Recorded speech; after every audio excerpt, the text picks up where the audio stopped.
Hey budget gardeners, Vita Loca here. Join me today as I discuss year-round care for an amaryllis bulb. So let's go.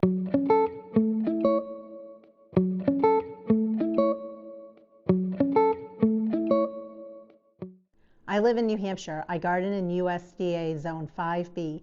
Where I live, Amaryllis, also known as hippeastrum, is not hardy. However, the bulb is hardy in USDA zones 8 through 10. I wanted to make this video because some of you may have received an amaryllis bulb and you might think that it's just an annual and you throw it away and you get a new one each year. Well, that's not the case, and I want to go over all the steps involved for getting your amaryllis bulb to survive and rebloom year after year.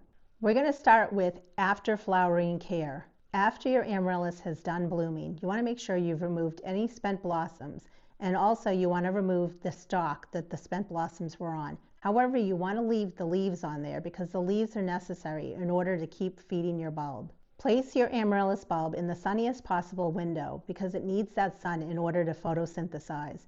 You want to continue feeding your bulb just enough to keep it wet, but not too much because amaryllis bulbs will rot if they get too much water. At this point, you're treating your amaryllis bulb just like you would any other houseplant.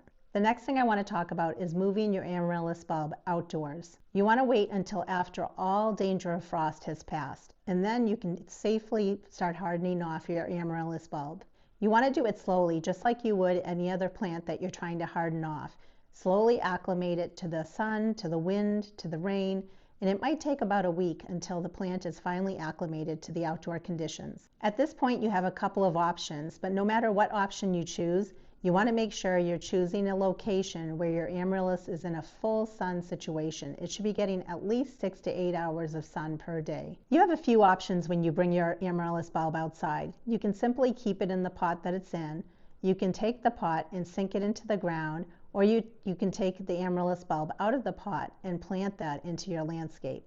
No matter which option you choose, just make sure that your bulb is not getting too wet, because if it's too wet, it will rot. Continue to water and fertilize your bulb.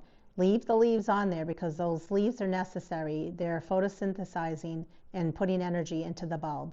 It's important to know that the amaryllis bulb needs at least 5 to 6 months to feed that bulb before you actually put the bulb into dormancy. Next, we're going to talk about moving the bulb indoors for dormancy, which for me typically happens during the end of August. The leaves may start to yellow as fall approaches, or they may not. They may remain green, but regardless, you want to leave the leaves on there, and you want to bring your amaryllis bulb inside. So that entails bringing the potted plants indoors or digging up your amaryllis bulb carefully and placing it in some sort of a cardboard box. Let the leaves on your amaryllis bulb die back naturally. You want to place your bulb in a cool, dark, and dry location that stays anywhere between 40 to 55 degrees Fahrenheit. During this dormant period, the bulb will stay there for a minimum of 6 weeks up to about 12 weeks. And during this period of dormancy, the bulb doesn't need anything else. You don't want to be giving it any additional water. Now it's time to pot up your amaryllis bulb. You can go ahead and clean up your amaryllis bulb. That entails cutting back any of the dead foliage, and if the roots are very long, you can give them a haircut as well. I like to soak the roots of my amaryllis bulb for a few hours just to rehydrate the roots. Make sure you're not putting the whole entire bulb in water, just the roots. Next, select a container that has 1 or more holes in the bottom of it. Good drainage will minimize the chance of the bulb rotting. The diameter of the pot should be about 1 inch wider than the widest part of the bulb and twice as tall as the bulb to allow space for good root development. Fill the pot halfway with a well-draining potting mix. Set the bulb in the pot so the roots rest on the potting soil. The bulb should sit up above the edge of the container. Add more soil, tapping it down around the bulb until 1/3 to 1/2 of the bulb remains visible. Leave the shoulder and the neck exposed. Place on a bright windowsill in a 68 to 75 degree Fahrenheit room. During this time, water your bulb sparingly. Once a bud or leaves appear, gradually start watering, and you can go ahead and add a half-strength fertilizer at this time. Your bulb should bloom somewhere between 7 to 10 weeks. So if you want them to be blooming during the holidays, you'll just want to count backwards and work from there. In order to extend your bloom time, go ahead and move your plant out of the direct sunlight when the flower buds have begun to open.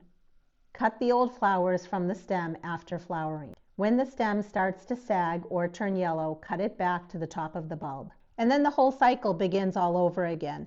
That's how you take care of your amaryllis bulb and get it to rebloom year after year. And you can have your amaryllis bulbs staggered so they bloom at different times. You just want to take them out of dormancy at different periods of time if you want to do that. Also, check for great sales after the holidays. Look online because a lot of times companies mark down their amaryllis bulbs quite a bit. I'd love to know if you've had success getting your amaryllis bulbs to rebloom, and if so, have you done anything differently than what I talked about in this video? Let me know in the comments below. And until the next video, make it a great day with gardening.